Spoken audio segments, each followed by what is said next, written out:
Hey everybody, welcome to Bones Collector, and we are continuing our top 100 board game series.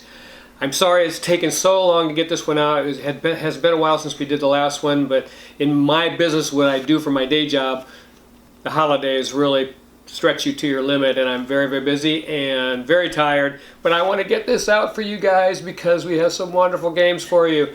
And without further ado, let's get started with game number 40, and that, ladies and gentlemen, is Sanssouci. Sanssouci is a game by Michael Kiesling. Of course, Kramer and Kiesling, they've done many great games, and this one by Michael Kiesling is just wonderful. And it's a tile laying game where you're building a garden. And let's take a look in this box. I think this plays 2 to 4. Yeah, 2 to 4 players, 30 to 45 minutes, which, as you know, if you've watched my videos, I really enjoy. Let's look at the back. I really enjoy games that are like 45 minutes to an hour. But make you think, and that's what Sanssouci does. It's a Euro-style game, and I think it takes place in France, some kind of gardens or whatever in France there. Let's take a look at this thing. I really don't care where it takes place. I just like the game. My cheater notes, and the rule book is just like a pamphlet. Isn't that nice? Just not a lot to digest so that you can get to playing the game as quick as possible. These are the player boards or your garden, and they are two-sided, so a little bit of variability there.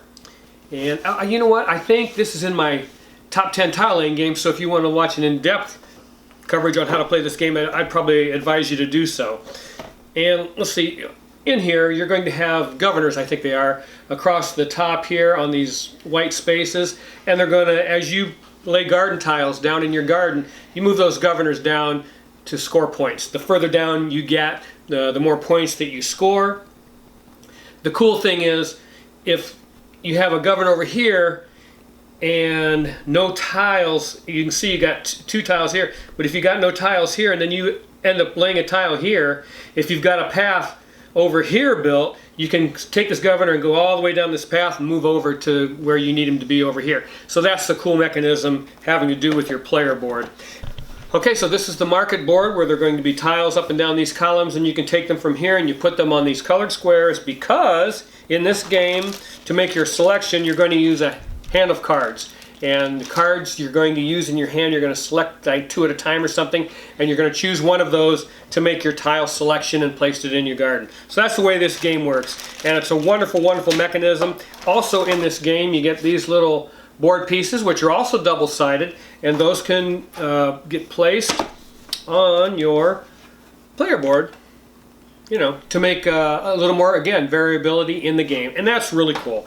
And that's another thing that makes this game great. Nice thick garden tiles, whole bag of them. It's going to be on the market board. And a whole bunch of governors. And then, you know, like I say, a deck of cards you're going to use as a mechanism to make your selection of your tiles. So that's Sanssouci. It's a really thinky game, and that's what I like, because you can get it done in 45 minutes. I love that, and because we can get this game out and play it and not have it take up our whole afternoon or whole day. I just don't, you know, I guess as the older you get, the more you appreciate time. And even though I love board gaming, big epic games rarely see the table at our house, and yeah, Sanssouci hits a sweet spot for us.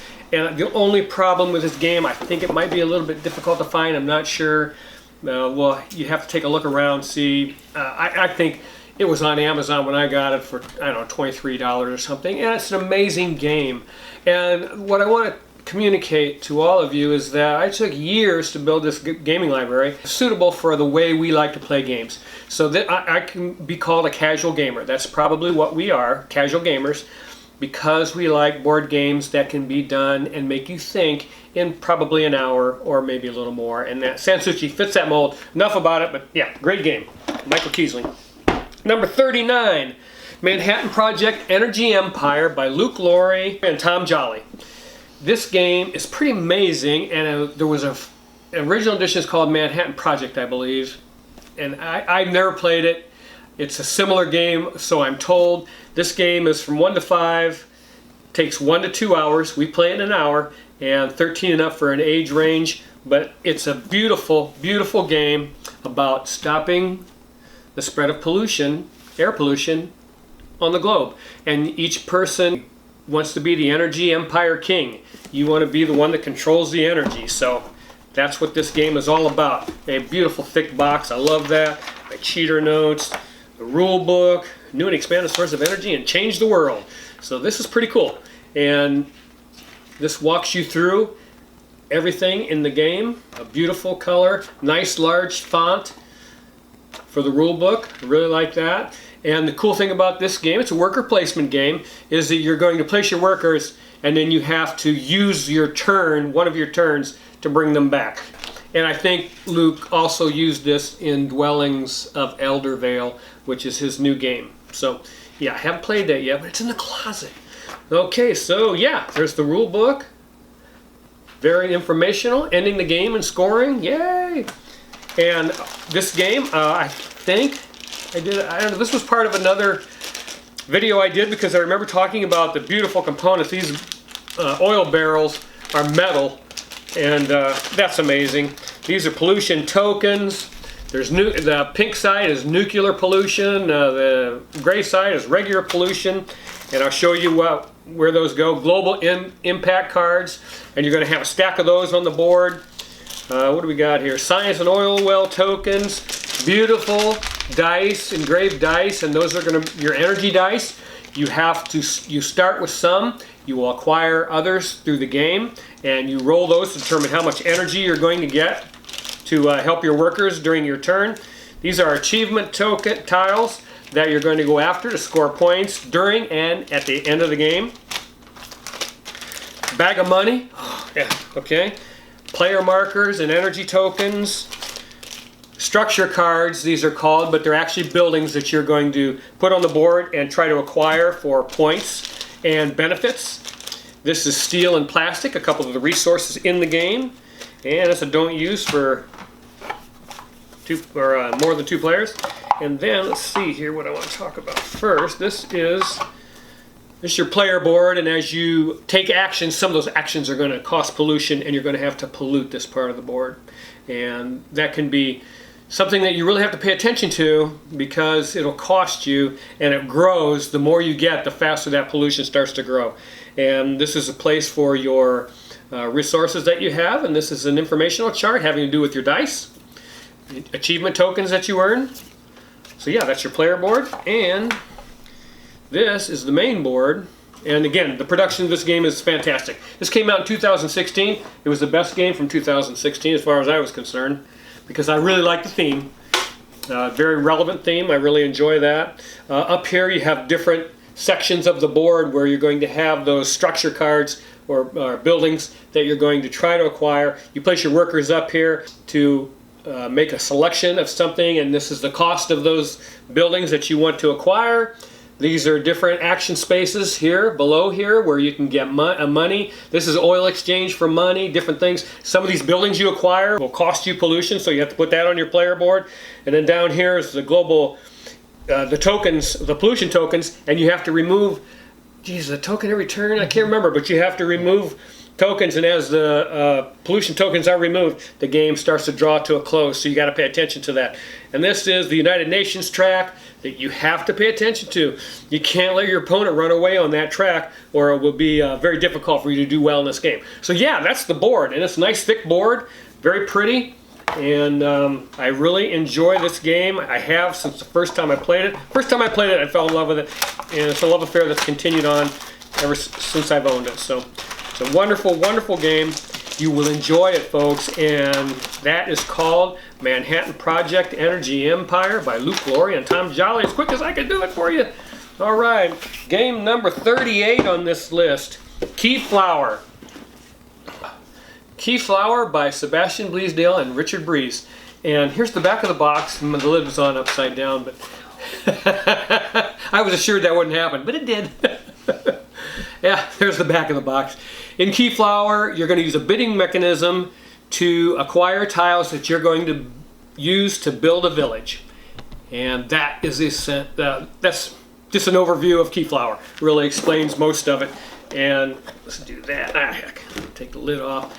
It plays 90 to 120 minutes, 2 to 6 players, 14 and up.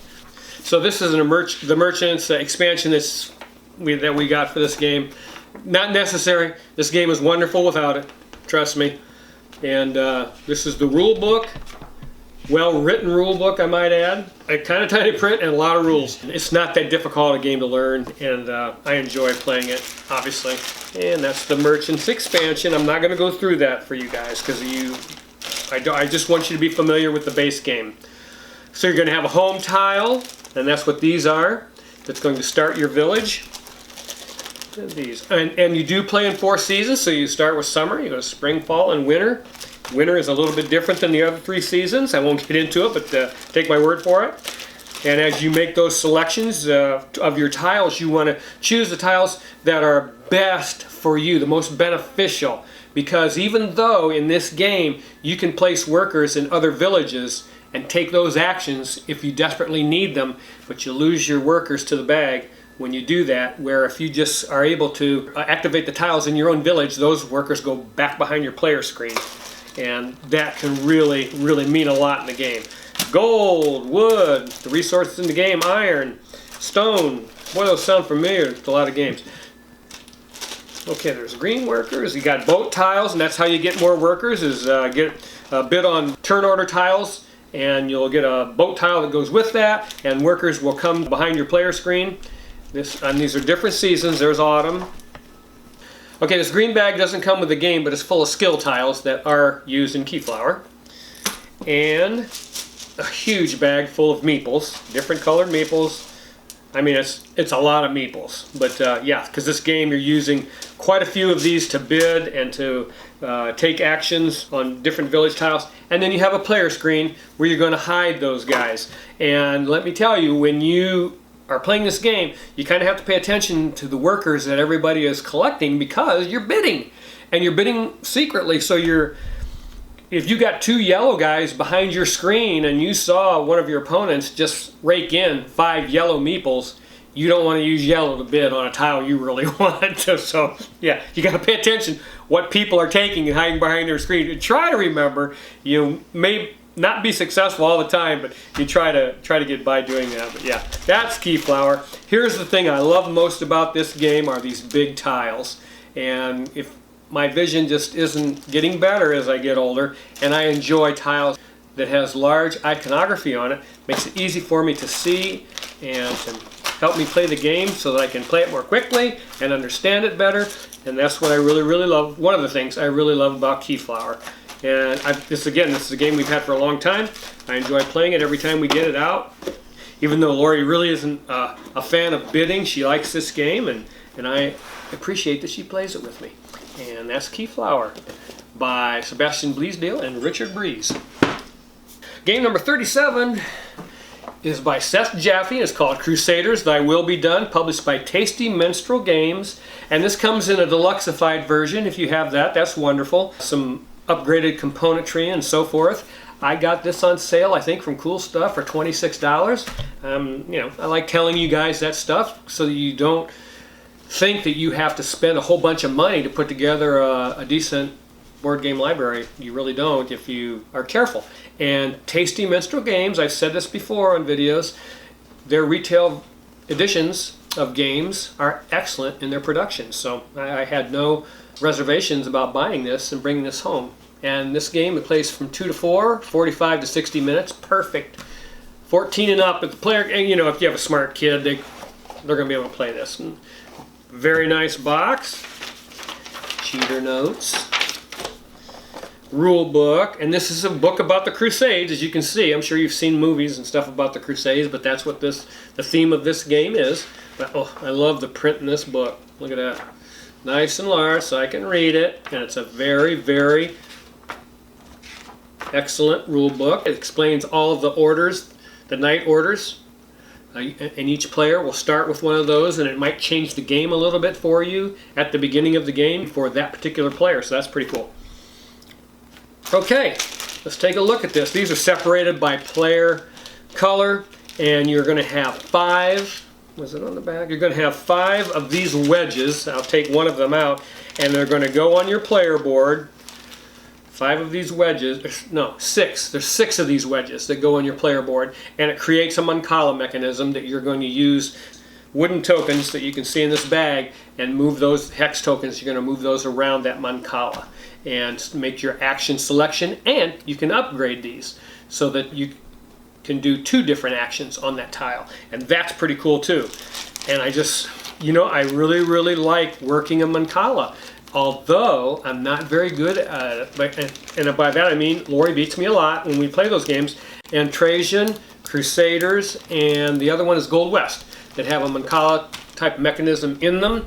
And even though it's fun for me to work that mechanism, sometimes I struggle with it a little bit. The person with the most influence is going to win the game, and the trigger of the end game is, for each player count, there's a certain number of influence that's going to be in the game. Once the last influence token has been taken, the game triggers the end, and the one with the most influence wins.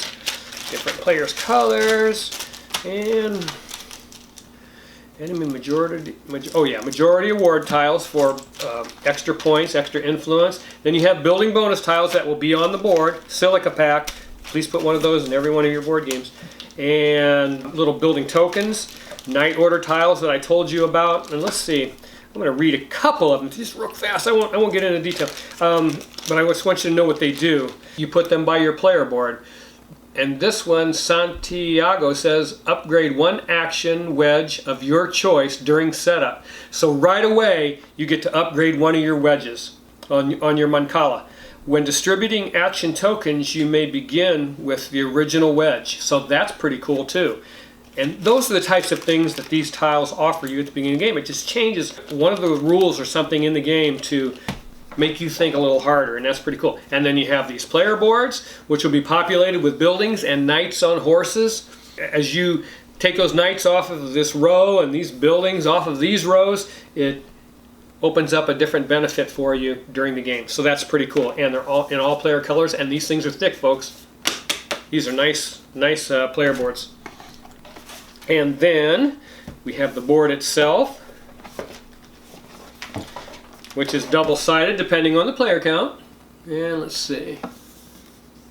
Yeah. So this would be for 2 players, and it has 2 people up at the top.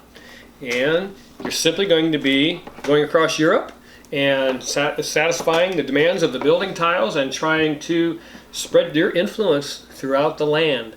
And that, ladies and gentlemen, is Crusaders. I Will Be Done. Again, it's a wonderful, fun Mancala mechanism in this game that really keeps it interesting as you try and work out what move to make on that Mancala will help you the most. And that is the secret and the fun in this game, and creates all the tension. And what is a good board game if it doesn't have a lot of tension in it? So, that is Crusaders. I Will Be Done by Seth Jaffe. Yeah, that was, I forget what number. 30, that was 37. Okay, we're on 36, apparently. Okay, 36. I told you I was tired. 36, oh gosh. Oh. And 36 is Harry Potter Hogwarts Battle. This is a deck builder game if you have not played this. This is from USAopoly, a cooperative deck building game. So yeah, it is co-op, 2 to 4 players. Okay, let's look at the back. Yeah, that's the back. Has some wonderful dice in it. Some beautiful cards, and those cards are all movie stills. So if someone were to ask me, will I like that game if I'm not a Harry Potter fan, I would probably say no. And the reason why I would say that is because all of the cards are movie stills. So I think you have to have something of a working knowledge of the movies in order to play this game, or for the game to be fun for you. I've never played it with someone who wasn't familiar with Harry Potter, so I guess I don't know really for a fact that that would be true. Maybe some of you can tell me whether you like this game even though you don't like the movies or haven't watched the movies. But yeah, let's take a look inside this box. Got a beautiful box and some notes for us, so things not to forget. Cheater notes. And this is an overview of the game, and this has like a little book. And for each game box, you have some rules, and you can keep them right there in that book. And that's pretty cool. It tells you exactly what to do to change the game, what's going to be new in the game. And I'll show you the board in a minute, but that's a picture of it. And you have player board that keeps track of your health and the damage and the money. And I will show you some of the cards in this game. They're amazing. This is a fun game. Laura and I play it every year on her birthday because I bought this for her birthday. And we get it out and we have a Harry Potter week. We watch some of the movies, we listen to the soundtracks while we play the board game and just have a great time doing it. But let's take a look at this board. Okay. And I'm going to take a look at the back. That's pretty sweet. Right there. And this is the front of the board. And there's not much really to see on the front of the board. It just helps you organize the game. And I appreciate card games that do that. You know, I want to have a board so that I know where to put things. And you know, your dark arts cards go here, and villain cards are revealed down here. That's pretty cool. And then your market cards go over here. And that is the board. Okay. And then this has a nice insert in the box to keep everything organized. And just like the movies, you have a game box for each of the films. 1, 2, 3, 4, 5, 6, 7. You play your way through game 1 and move on up the ladder. And these are the player boards that I told you about, and as a way to track your health and keep your damage and your money. And then you're going to be one of the characters that has a special power. Let me see what else I can tell you about it. There's a place for the dice, some wonderful chunky dice. This is kind of King of Tokyo quality dice with different faces on them. And you have dark arts cards. This is box number 1. And I'm just opening this box so I can show you what to expect in these boxes. But it'll have cards that are going to be in the market. And if you're familiar with the movies, I'm going to read a few of them to you. This is the essence of Dittany. You gain health by using it. This is an ally card, Dumbledore, one of the most, probably the most powerful card in the deck. And boy, when you get Dumbledore, that's really nice. Then you have different spell cards, and again, ally cards and item cards. There's Oliver Wood. I mean, just various things that are very thematically tied to the movie. And so those are market cards. And then we have dark arts cards, and they're going to get some new ones in every box. And let's say this is a dark arts event. The dark arts cards are always bad. You have to resolve, I think when you start out, 2 of them every turn, and then it can develop into 3, 4, and depending on how the cards are drawn, it can really get vicious. And you have to resolve these cards in order to continue. And it's pretty cool. So some of these dark arts are Petrification, Expulso, He Who Must Not Be Named. We know who that is. Oh my gosh. So yeah, this is box 1. Flipendo. Yeah, Flipendo. Active hero loses a health and discards a card. So various things like that. Those are the dark arts cards. And they get, as you go through the books, they get more and more difficult. And then you have villain cards. There's Crabbe and Goyle, Draco Malfoy. And then you have location cards that are in each box also. And as you fill up that location card, it moves on to the next one and makes the game exponentially more difficult. Turn order cards, that's pretty cool. But here's what I want to say about the game. This game is designed to be easy when you start the game. So game number 1, if you've never played this game, start with box number 1. But as you own this game, like Lori and I, when we get this game out to play it, we are going to start probably on box number 4 every time we play it. Because it's very easy for us, we've played it so many times, that we're going to start on box 4 to make the game challenging for us in that particular playthrough. Now, we have a couple of expansions in this game that are very difficult and take the difficulty level up quite a bit. And as you go up to 5, 6, and 7, we can still lose this game. This is a game that's very difficult depending on how those villains come out and the dark arts cards. You can lose this game still. And the game is designed to get more difficult as you go up these boxes, so you start wherever you feel comfortable starting after you've learned the game. But it's a wonderful game. We have a great time playing it every time. And the expansions make this game a lot more difficult. So we rarely buy expansions for games. But because of the type of game this is, which is a card game, a deck builder, we were anxious to get the expansions, and here they are. Monster box of monsters, and Harry Potter, the Charms and Potions expansion. I love them both. They're both excellent. I like this one the best. Lori likes this one the best. So hey, who knows which one is really the best. But yeah, we like both of them. We're happy to add them to this game, and we enjoy playing with them. Hogwarts Battle. Again, it's a game that I think a lot of people don't pay attention to, or they play it and play the first and second box and say, well, that's going to be too easy. It's designed like that. They knew there were a lot of Harry Potter fans that were young. They wanted to make sure that the game felt inviting to them, and the way to do that is to introduce the difficulty to them slowly, baby steps. So yeah, it gets more and more difficult as you go. That's Harry Potter Hogwarts Battle. Let's go to game number 35, which is a game by Volker Shockdeli. I don't even know who that guy is. I slaughtered his name, I'm sure. Queen's Architect is a game published by Queen Games. 2 to 4 players, 10 and up, an hour. Okay, this game came out in 2015, and there's the back of the box. This is a game, I'm going to tell you right now, once you set this game up, I've taken a look at it and said, that's all there is to it? And this game will burn your brain, let me tell you. This is the rule book I just took out of here, Queen's Architect. Has a nice picture of the board populated with the building tiles that you're going to have to satisfy in order to put a building in there. You're going to travel around this board, and it has a couple of player mechanisms that are fun to use in this game. I'll tell you about them, my cheater notes. And there's the board. I'll show you in a second. What do I want to get here? You're going to use a tavern board. That's one of your player mechanisms that you're going to use, where you can recharge your workers. So each player gets one of those. And then the real deal is this thing. And in this thing, you're going to have these worker tiles, these 6-sided tiles, that are going to go inside this star. And that's what's going to determine what kind of work you can get out of these people, depending on the position in your star. And as you use them, they're going to rotate around and rotate around until they're no good anymore, and you have to get rid of them. That's the meat of this game, and it's very difficult to negotiate that.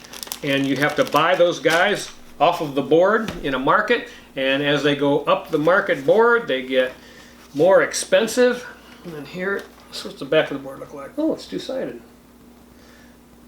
Okay. Double-sided board.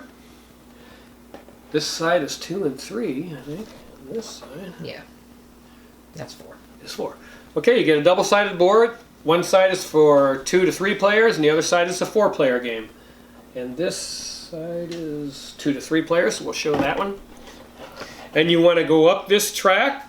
There's going to be tokens that are randomly placed on here, different point totals, achievement points. So you will have different totals on here, and if the achievement points, let's say, is 7, and the building you just built gives you 6, you can't go past that 7. You can only go up to the 7, because if you had 8 achievement points, you could pass the 7. See what I'm saying? So you want to go up that track, and so there's going to be different numbers here, and you have to calculate in your head, okay, I need X number of points to go past that achievement level. Where do I want to build, and what can I do over here to get enough points to pass that? Because you might need 13 points and you end up with 12, and that'll drive you crazy. But it happens, and maybe that's all you can squeeze out, and you end up getting some scrolls or something that you exchange for money. But yeah, so that's the way that works, and the workers are going to be over here that I told you about, and you're going to employ those guys, put them in that star, and use them to your benefit, and you get points for doing so, and you have to plan. It's such a thought-provoking thing, because it does become a numbers crunch, and that's a wonderful thing. It's not a bad thing. It's a numbers crunch. Here's some little wooden pieces that go with the game. You're going to have little figures that you're going to use, and one of them is going to be on this achievement board, this achievement track. The other one's going to be on your action star, this thing here, and that's going to be, you're going to choose an action. It's like an action selection thing, and depending on what worker you got there, how many times you get to do that. And then you have another worker on this track over here. So if you earn some achievement points and you don't use them all, you can get some bonds for those points you don't use, and you can exchange it for money on the board, and it's at a different rate. There's 4 different rates here, and you have a guy that moves up the track and changes that for you. So yeah, that's Queen's Architect. I'm going to tell you what, you're going to think hard in this game. And the first thing I do when I set this game up, even still today, I look at it and say, I can't believe that game is that thought-provoking. It is really a difficult game to play and manipulate that star with those workers. Man, that's crazy, crazy fun. I really enjoy it. I've hung on to it. The Black Friday sale is going on right now at Miniature Mart, and this is 12 bucks. I think I got it for 15 bucks on Amazon years ago. This is a wonderful game. Hey, $12, are you serious? This game is incredible. I hope some of you can take advantage of that deal.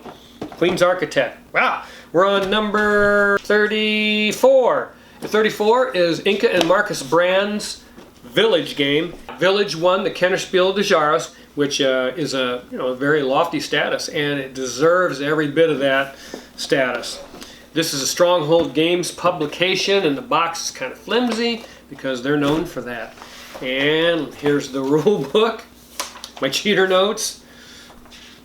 There's very nice large font. Let's see. In this game, the currency is time. And I really love that about this game, because your villagers, I think they are going to age, and they're going to die peacefully and go into the Chronicle book or the graveyard, one or the other. The Chronicle book scores you points. The graveyard does not. So you want to get them into that Chronicle book. And this is one of your little player boards where you can store some grain. Has some other functions here that tells you what you can do with your villagers, and then it has a time track here. You're going to have a marker that's going to travel around the time track, and when you cross the bridge, one of your old guys, he goes, and it's a peaceful death. I mean, it was at night, and yeah, it was at night, and he was sleeping, and he went in his sleep, surrounded by his family. It was amazing. But yeah, that's how that player board works, and that's the theme of this game. I hope these 2 bags come with the game. I'm hoping, the draw bags. You have a bunch of cubes here that you're going to use to populate the board. You're going to draw them out randomly out of the bag, but there's a certain number that you're going to have in the bag depending on the number of players in the game. Don't use with 2. Money and grain bags. Customer tiles, I'll tell you about that in a second. A couple more player boards. Family members and markers. Yeah, and your family members all have numbers on them. 1, 2, 3, and 4. And you have to play the 1s before the 2s and so forth. And as those 1s are on the board for a while, you're going to have to, again, select one of those to go away when you make a loop around that time track, because every action on this board costs you time. And that's a beautiful thing. It's what creates the tension in this game and makes you plan. That's a wonderful thing.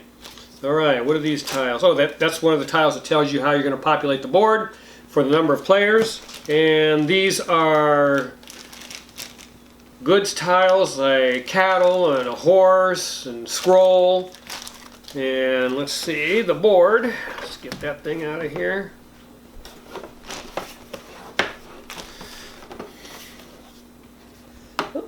And there we go. Yeah, that's the board. That's the Chronicle I was talking about. And when your villagers pass on, okay, when they pass on, depending on where you happen to be, you can see there's a different color for each of these buildings. And if you happen to be in this yellow building and you choose that villager to pass on, he's going to go in the Chronicle in the yellow area. And this is the red area. So if your villager's there and you select him to pass on, he's going to go in the Chronicle here. Now, if there's 2 guys in this Chronicle, he's going to have to go over here to the cemetery. You get no points for that. You don't want to do that.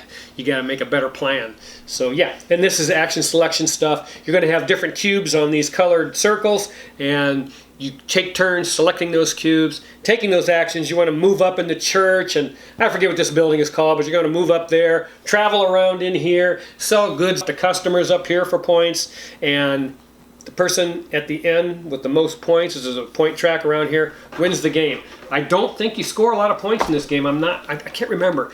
This game has a unique feel because it's kind of restrictive, but in a good way. Not like Agricola restrictive, not like that. A lot of thinking goes into planning when you want those villagers to pass on. So you have to think about that. Your 3s and 4s, you want to put those guys out where they're going to stay out there a while and get you points at the end of the game, because as you, again, make those loops around that track, you're going to select somebody to go away. Oh my gosh, and it's sad. You have a funeral and everything. Okay, yeah, that's Village by Inca and Marcus Brand. I love this game. And I have the dice version called My Village in my library also. I love it. I could have easily put that in my top 100 because I like that game. But yeah, Village was the Kennerspiel de Jahres winner, and it deserved it. All right, game number 33. Fresco by Marco Ruskowski and Marcel Subelbeck.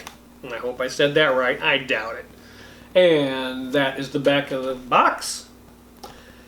Fresco was nominated for the Spiel des Jahres in 2010.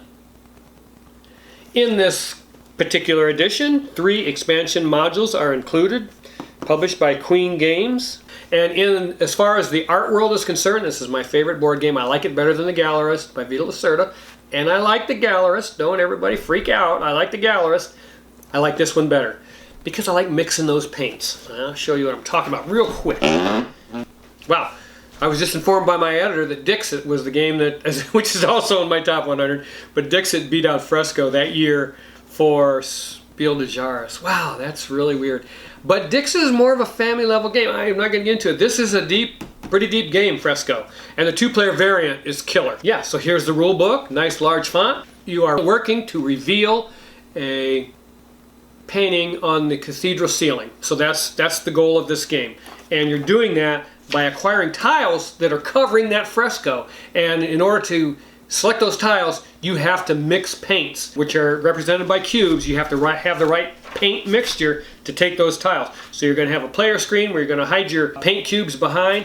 You have another player screen that's going to tell you exactly what you do on your turn, and that's pretty cool. What's on here? Yep.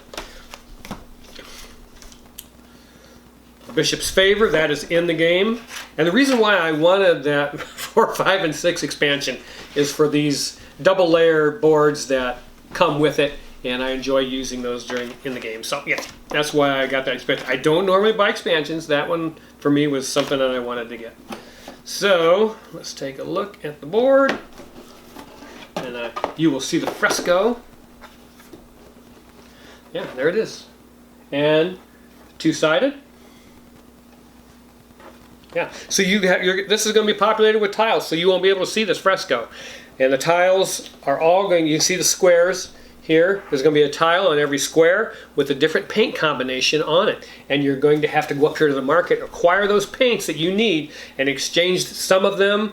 Some of the paints that you have will get you a tile. Others, for the bigger cubes, you're going to have to mix different colors in order to get those cubes to acquire those tiles and so forth. So that's pretty cool. And I really, really love this game. And it depends on what time you get up in the morning, and it has a track here as to when you take your turn. And that is another tough decision-making mechanism in this game. So yeah, that is the main board. And what do we got here? Gold leaves that you earn during the game, and the Glazers is part of an expansion, I believe. Wishing Well, is that part of an expansion? Yes. I think it is. So these are your paint cubes, different colors, and see, I'm just going to show you the difference in size of some of them so that you understand what I'm talking about. I'll get a yellow one because it's easier to see. Well, there's a yellow and a blue one, and maybe, I don't know if this is true or not, but it's something like this. You might have to use a yellow and a blue to get a pink. Something like that. So you have to do that exchange in order to get the pink. When you get those big cubes, you get the big point tiles off the fresco and take those for your score at the end of the game. And the tiles look something like that. And as you can see, there's different colors on there that you're going to have to exchange to take that tile off the fresco.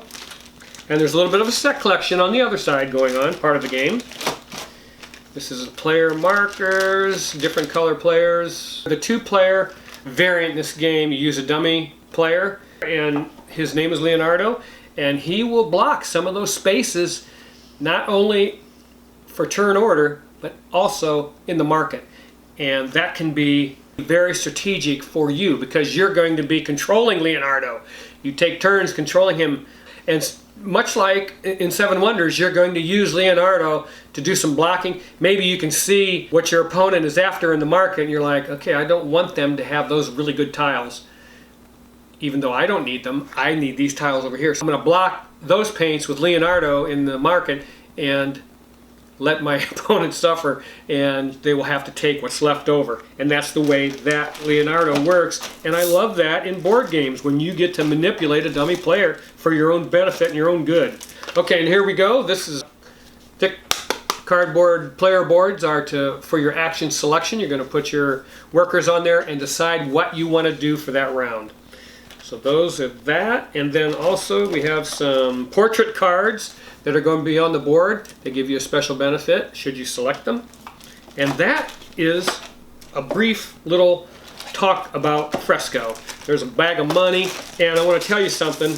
This game is fantastic, ladies and gentlemen. I would never ever think about getting rid of this game. One of the best multiplayer games that plays great at 2 that I've ever played, just because I love dummy players that I can use to my own evil means. That's what you do in Fresco. And to be able to mix those paints takes a lot of thought, because you have to plan with your action board exactly what you want to do. You have to choose to do those things before you can do them. Boy, I don't know if any of this is going to fit back in here. Let's see.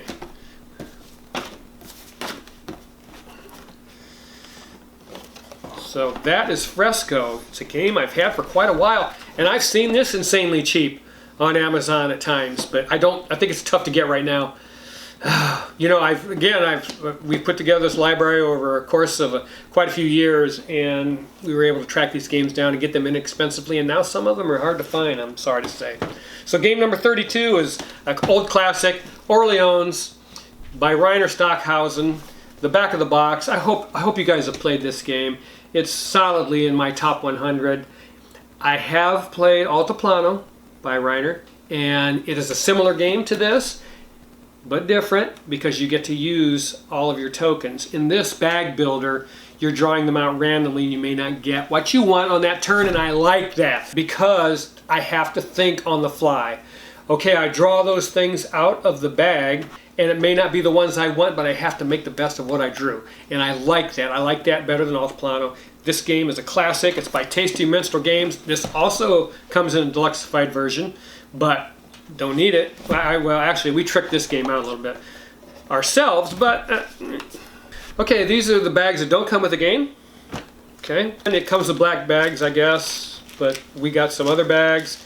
These are the place tiles that you can purchase and add on to your particular board to take more actions. These are the old tokens. Bag of money. Wooden goods, and these are some of the wooden goods that we purchased to go on our game, and we got these from a game website that offered these, and they look nicer on the board. It doesn't really matter in the gameplay whatsoever. Then we also covered all of our tokens in plastic covers because I knew I was going to keep this game forever, and I wanted it to last forever. Hourglass tiles. These are really thick tiles, by the way. Very nice. If you haven't played this game, hopefully most of you have. Don't use with 2. And these are various workers again.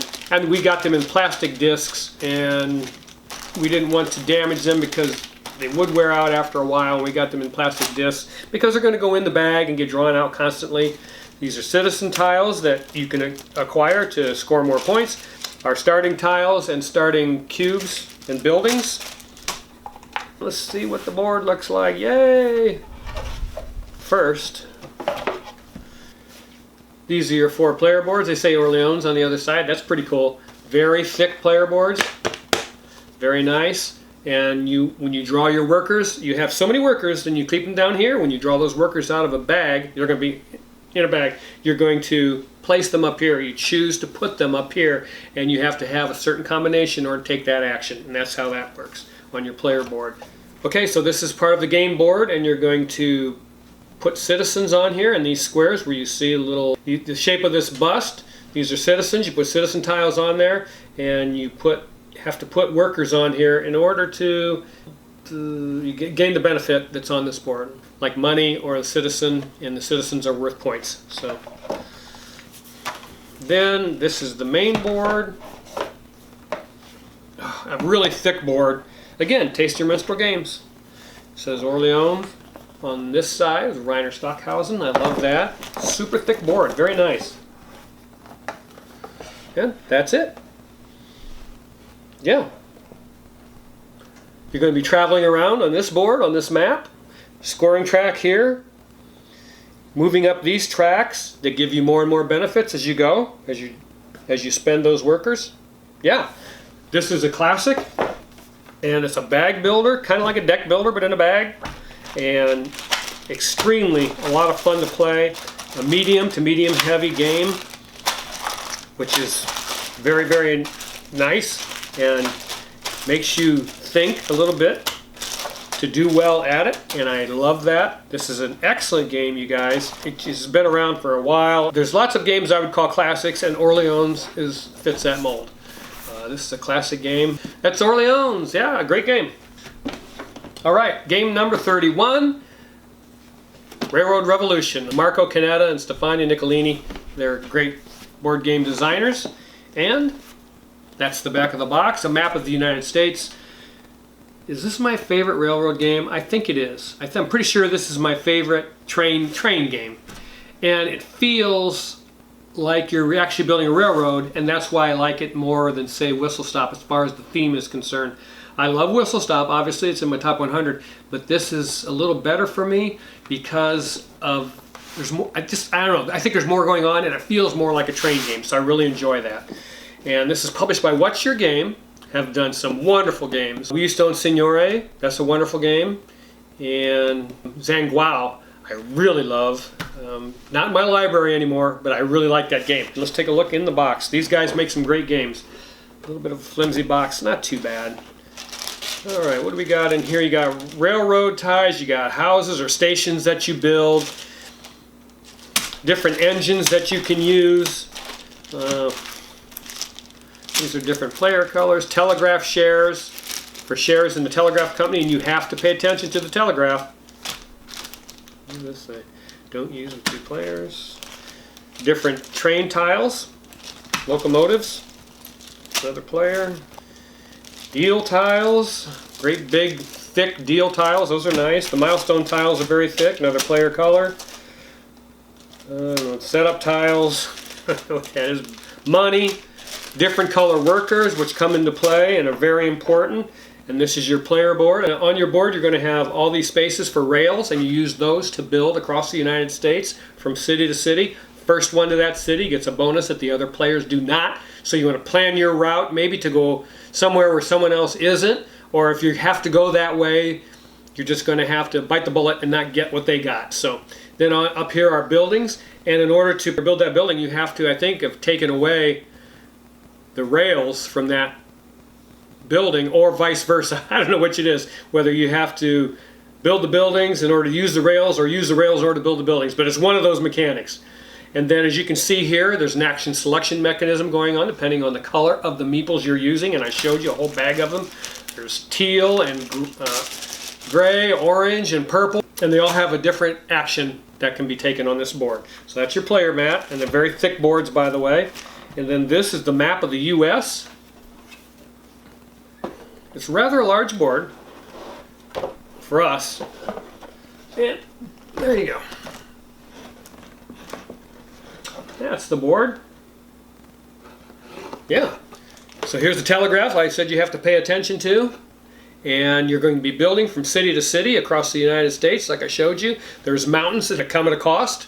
You have to be able to pass those mountains. There's a lot of thought going into how you're going to build this route that's going to get you over here as far west as you can go to score the most points possible. And then you're going to also be moving up these tracks on this side of the board. So yeah, this game is excellent, thought-provoking game. The theme comes through magnificently. That's why it's one of my favorite railroad games or train games, whatever you want to call it. And I have a lot of, I'm a train fan, so I have some games that I really enjoy that are about trains, and this is my favorite. So I want to show you the rule book because it was buried underneath the board Tells you about the components, and each one of these workers does something different, and that's pretty cool. Nice large font in the rule book. It explains every action that you can take on that board I showed you. Company milestones that you can achieve. End of game and scoring. And these are the performance tracks that are on that right side of the board that I showed you. Shows you how to use those and how you can move up through them. City's first station awards that you get for being the first one at that city. Train tiles, telegraph tiles, setup tiles to help you start the game.